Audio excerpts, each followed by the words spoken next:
السلام علیکم و رحمت الله و برکاته برادران و مادران خواهران عزیز. سلام خدمت به هر یک شما می‌رسانم.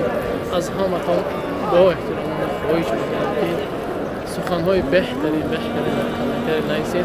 ان شاءالله دست می‌برم. خدایا خداوند کریم چی ارزویی داریم، خدایا ارزوات عملی بگردان. خدایا هر یک مادر، هر یک پدر، هر یک خواهر، هر یک برادری که ارزوی این خانه کعبه را داره، خدایا خداوند کریم ارزویش را عملی بگردان. فرزند طلبایی که در ارزوی فرزند هستند، خدایا با آنها نصیب فرزند بگردان. خدایا خداوند کریم مادرهای عزیز، پدرهای عزیز، برادرهای عزیز، خواهرهای عزیز که ارزوی این خانه میکنند، یا خدایا خداوند مهربان ارزوهای اینها را عملی بگردان. خدایا خداوند مهربان هر گناهی کردیم، خدایا خدا در نزد خانه کعبه توبه کردیم. خدایا خداوند کریم هر گناهی کردیم توبه کردیم. بنده بی خطا نیست. برای همه برادرای عزیز از همتون خواهش میکنم سخنهای بد ننویسین. خداوند شاهد است، خداوند شاهد است، نزد کعبه هستم.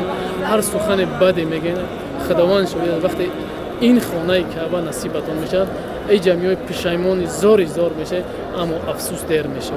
و همون خاطر توبه کنید. همیشه دل یک بیچاره را نرنجونید، دل یک مادر، یک خواهر، یک برادر را نرنجونید. از همتون خواهش میکنم همیشه دست مسلمان را باید بگیریم.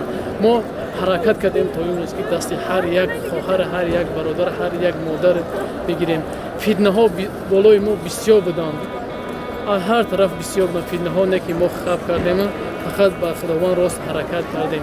هر چی گفتیم به خداوند میسپاریم، حرکت کردیم. خداوند اجر ثوابش ان شاء الله که به ما میدهد.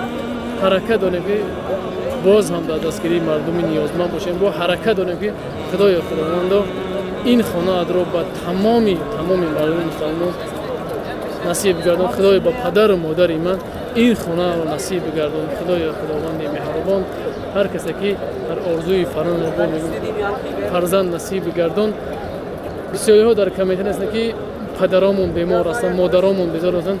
خدای خداوند با پدرهای و شفای کامل نصیب بگردان. خدای خداوند کریم و مادرهای و شفای کامل نصیب بگردان. خدای خداوند با زنهای و شفای کامل نصیب بگردان. خدای خداوند کریم با فرزندهای و خدای خداوند کریم شفای نصیب بگردان. خداوند در خودش میته ان شاء الله. با خداوند از خداوند طلب ان شاء الله خداوند شفاش هم خداوند میته.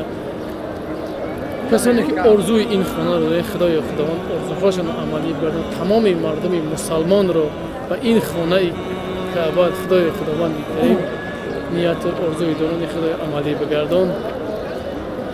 اللهم اغفر لي ولوالدي واستغفر خدای خداوند کریم ما را همیشه در راه صراط مستقیم نگهدار. السلام علیکم و رحمت الله.